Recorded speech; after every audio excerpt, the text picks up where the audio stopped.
Hello guys, हेर्नुहोस् त Romania भन्ने देश चाहिँ वास्तवमा यस्तो रहेछ होइन। ठाउँ हेर्नुहोस् एकदम डाँडा काँडाहरू छ होइन। टक्क यसो हेर्नुहोस् साइडमा तर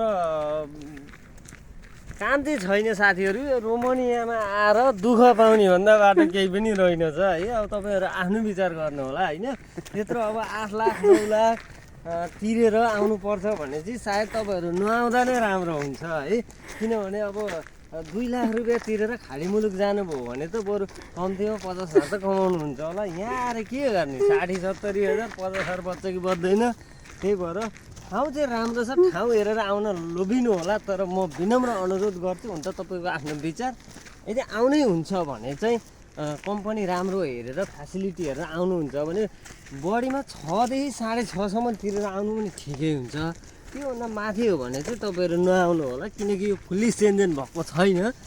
यो चाहिँ अब हल्ला त सेन्जेन भन्ने छ, तर हाफ सेन्जेन मात्रै हो। फुल्ली सेन्जेन भयो भने कम्तीमा 800 युरो चल्छ, 1000 युरो चल्छ बेसिक स्यालेरी। अहिले चाहिँ अब डलरमा चलिराखेको छ। $500 भनेको कति हो र? 67,000 तान्छुन् 70,000। त्यसमा अब यसो घुम्नु पर्यो। हेर्नुहोस् त कति राम्रो डाँडा काँडाहरू छ।